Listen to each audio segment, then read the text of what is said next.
बच्चों, last lecture में हमने क्रियाशील समूहों के बिना मिथाइल और इथाइल जैसे समूहों को लेकर आयुपेसी नाम की प्रैक्टिस की थी। उनके रूल्स भी देखे थे। मैंने क्रियाशील समूह लगभग आपको सारे बता दिए। तो क्रियाशील समूह को रखकर नाम कैसे देने। अब क्रियाशील समूह तो इतने सारे हैं, तो क्रियाशील समूह में क्या करना है, तो उसके लिए एक क्रम आपको याद रखना पड़ेगा। मैंने यहाँ पर बोर्ड पे आप देख रहे होंगे ऊपर लाइंस लिखी हैं। तो ये क्रियाशील समूहों का उतरता हुआ क्रम है। तो सबसे मुख्य क्रियाशील समूह जो है वो है COOH, then SO3H, COOR, COCl, CONH2, CN, C double bond O, C double bond O, OH, NH2, C double bond C and then C triple bond C in and I।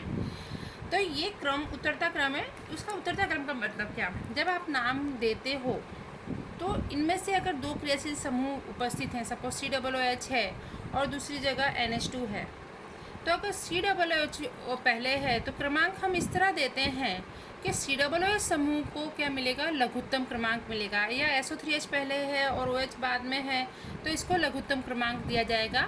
That means अगर मुख्य क्रियाशील समूह का ये क्रम आपको याद करना पड़ेगा। इस क्रम के आधार पर ही हम नामकरण देंगे और उनका क्रमांकन दिया जाता है। तो जो मुख्य क्रियाशील समूह होगा या जो अधिक क्रियाशील समूह होगा, हम क्रमांकन इस तरह देंगे कि उसको लघुत्तम क्रमांक मिले। उसके बाद कुछ समूह रह जाते हैं जैसे R यानी आल्केन, C6H5 एंजाइल, halogen, chlorine, chlorine, bromine, iodine, NO2, OR that means the alkoxy ether इत्यादि को हमेशा विस्थापक मानकर उनके पूर्वक के रूप में लिखा जाता है।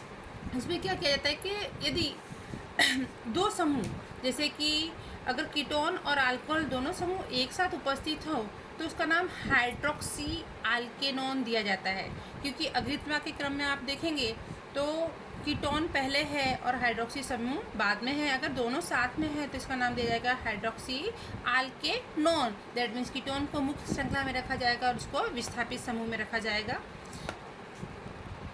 नेक्स्ट पॉइंट जो है हमारा वो ये है कि एक ही प्रकार के क्रियाशील समूह की संख्या यदि एक से अधिक हो, ये मैंने आपको पहले भी बताया है, तो उनकी संख्या को दर्शाने के लिए डाई, ट्राई, टेट्रा इत्यादि पूर्वकों का उपयोग किया जाता है।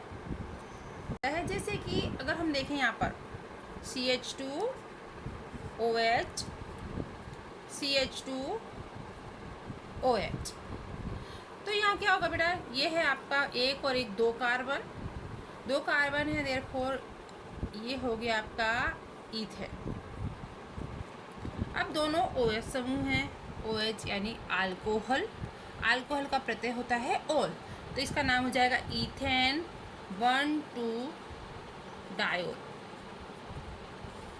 इस तरह अगर हम दूसरा उदाहरण लें CH3 CO, CH2 CO, CH3, यहाँ पर भी 1, 2, 3, 4 एंड 5। मुख्य श्रृंखला में 5 कार्बन है, दूसरे और चौथे कार्बन पर CO समूह है। CO that is the ketone. Ketone का प्रत्यय होता है ऑन, तो इसका नाम हो जाएगा pentane 2,4 dione. On that is the diol and this is the dione. ये चीज़ आपको ध्यान रखनी है। तो और इस तरह अगर हम और भी क्रियाशील समूह देखें समान समूह के बारे में, तो CH, Br, CH, Br, CH3 1, 2, 3 and 4। मुख्य श्रृंखला में 4 कार्बन है और दूसरे और तीसरे कार्बन पर ब्रोमीन जुड़ा हुआ है, bromine that means the bromo, तो इसका नाम हो जाएगा 2, 3। 2 हैं इसलिए डाई, ब्रोमो। मुख्य श्रृंखला में 4 कार्बन है तो ये हो जाएगा ब्यूटेन। यदि नेक्स्ट नियम में हम जाते हैं, यदि यौगिक एक से अधिक द्विबंध या त्रिबंध हो, यदि यौगिक में एक से अधिक द्विबंध या त्रिबंध हो तो आल्केन के अंग्रेजी नाम के सिरे से एन ही दूर कर देते हैं। कैसे दूर कर देते हैं, तो यहाँ पर देखो मैंने उदाहरण लिखा हुआ है CH2 double bond CH double bond CH2। तो यहाँ पर 1 2 3 एंड 4 4 कार्बन है, यानी क्या होगा, ब्यूटेन होगा। तो ब्यूटेन में आप N यानी N ही नहीं लगाएंगे, ब्यूटेन का आप क्या लिखोगे, ब्यूट या ब्यूटा या ब्यूट। यहाँ पर पहले और तीसरे कार्बन दिख रहा है ना सभी को, पहले और तीसरे कार्बन पर यहाँ से देखेंगे तब भी इसका स्थान पहला और तीसरा है, इस साइड से देखेंगे तब भी इसका स्थान पहला और तीसरा है, डबल बॉन्ड है। तो 1 3 दो डबल बॉन्ड यानी इन दो है इसलिए डाइन, तो ये हो जाएगा ब्यूट 1 3 डाइन। अंडरस्टूड। अब बच्चों, अब सभी ये जो हमने रूल्स पढ़े हैं उसके अकॉर्डिंग हम कुछ एग्जाम्पल्स देख लेते हैं, और थोड़े एग्जाम्पल्स मैं कराऊंगी और बाकी फिर आप उन लोग की प्रैक्टिस ज़रूर करेंगे। आई थिंक सो इन सब रूल्स को फॉलो करते हुए आप बार अगर ये एग्जाम्पल्स करें तो आपके IUPAC नाम रॉन्ग नहीं होंगे। सबसे ज़रूरी चीज़ है रूल्स को फॉलो करना। रूल्स बिल्कुल रिमाइंड करके हम एग्जाम्पल्स करेंगे। देखिए बेटा, मैं यहाँ पर बोर्ड पे एग्जाम्पल्स आप देख रहे हैं। मैंने पहला एग्जाम्पल लिखा हुआ है CH3 CHOH CH2 CH CH3 CH3। अब इसमें मिथाइल समूह है और OH समूह। मिथाइल समूह तो लास्ट में आता है, OH उसके पहले आता है। अगर हम अग्रिमता क्रम देखें तो क्रमांक हम यहाँ से देंगे 1 2 3 4 5। अगर आप क्रमांक यहाँ से देते हैं 1 2 3 4 5 तो आपका नाम रॉन्ग हो जाएगा। देखो आप क्रमांक इसी साइड से देंगे तो इसका नाम हो जाएगा 4 मिथाइल पेंट 2 और। ओके, नेक्स्ट एग्जाम्पल मैंने लिखा हुआ है 2 CO। मैंने अभी भी एग्जाम्पल में बताया था 2 समान समूह के लिए सेम एग्जाम्पल है, लेकिन इसमें भी क्रमांक की ही बात आती है। CH3 CH2 CO CH2 CO CH3। अगर मैं यहाँ से क्रमांक देती हूँ तो आप देखेंगे ध्यान से 1 2 3 4 5 एंड 6। ठीक है, यानी इसका CO ग्रुप का क्रमांक होता है 3 और 5। बट अगर मैं यहाँ से क्रमांक देती हूँ तो 1 2 3 4 5 6। हमारा रूल ये है कि विस्थापित समूह या क्रियाशील समूह को लघुत्तम क्रमांक मिलना चाहिए, इसलिए हम वहाँ से क्रमांक ना देके पीछे से क्रमांक देंगे, क्योंकि यहाँ पे इसका स्थान दूसरा और चौथा आ रहा है, जबकि आगे से देने पर इसका स्थान होता है तीसरा और पांचवा जो रॉन्ग हो जाएगा। देयरफॉर 6 कार्बन है इसमें, तो हेक्सेन और दूसरे और चौथे पर CO ग्रुप है, तो 2 4 di plus one, therefore hexane 2 4 di. Next example CH triple bond C CH double bond CH CH double bond CH2। यहाँ पर 2 क्रियात्मक समूह दिए, C डबल बॉन्ड C और C ट्रिपल बॉन्ड C। यहाँ पर C डबल बॉन्ड C अग्रिमता क्रम में होता है वैसे भी, उसके बाद है C ट्रिपल बॉन्ड C। तो मुख्य श्रृंखला में हमारा क्या आएगा, हेक्सेन 2 आल्कीन समूह, देयरफॉर डाई 2 के लिए यहाँ से हम क्रमांक देंगे 1 2 3 4 5 एंड 6।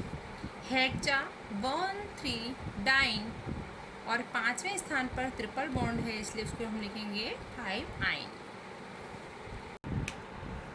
चलिए बच्चों, नेक्स्ट एग्जाम्पल देखते हैं हम। यहाँ पर मैंने लिखा हुआ है CH3 CH Br CH CH3 CH Br COH। तो सबसे पहले मुख्य श्रृंखला देखते हैं। मुख्य श्रृंखला में 5 कार्बन, देयरफॉर है ये पेंटेन। COOH समूह है यहाँ पर कॉर्नर पर, इसलिए ऑब्वियसली हम क्रमांकन जो देंगे इसी साइड से देंगे 1 to 5। तो 1 2 3 4 एंड 5। अब आते हैं यहाँ पर क्रियाशील समूह कौन से जुड़े हुए हैं। यहाँ जुड़ा हुआ है ब्रोमीन एंड CH3। तो क्योंकि ABCD के क्रमांक के अनुसार B पहले आता है और वैसे भी यहाँ पर B है ही, और यहाँ चौथे स्थान पर भी है, तो 2 4 2 Br समूह है तो 2 4 डाइब्रोमो। तीसरे पर मिथाइल समूह जुड़ा हुआ है 3 मिथाइल, और ये हो जाएगा आपका पेंटेनोइक अम्ल। नेक्स्ट एग्जाम्पल जाते हैं CH3 CH Br CH C2H5 CH2 CH CH3 COOH। यहाँ पर भी हम इस साइड से क्रमांकन देंगे, क्योंकि COOH समूह है। यहाँ पर COOH की जगह CHO होता है तो भी हम इस धरी से क्रमांकन देते, तो 1 2, 3, 4, 5 और 6। अब देखिए बेटा, यहाँ पर ब्रोमीन है, इथाइल है और मिथाइल है। तो हम ऐसा भी लिख सकते थे ना, 2 methyl, 4 ethyl, 5 bromine, but that is the wrong way. यहाँ पर आपको ABCD के क्रमांकन का ध्यान रखना है, क्योंकि ABCD में B सबसे पहले आता है। देयरफॉर हम सबसे पहले लिखेंगे 5 ब्रोमो, फिर लिखेंगे 4 इथाइल, देन लिखेंगे 2 मिथाइल और उसके बाद लिखेंगे हेक्सेनोइक अम्ल, क्योंकि वो हमारे मुख्य शाखा में 6 कार्बन है। बच्चों ये मैंने 5-6 एग्जाम्पल आपको कराए हैं। आप आई होप सो आप इन्हीं के बेस पर और एग्जाम्पल्स की प्रैक्टिस करेंगे। IUPAC नाम ऑर्गेनिक केमिस्ट्री के लिए मस्ट हैं, आपको अच्छे से तैयार करने हैं ये फंक्शनल ग्रुप। और आपको कुछ भी डाउट हो तो आप मुझे कमेंट बॉक्स में कमेंट करके पूछ सकते हैं, कोई भी डाउट हो। एंड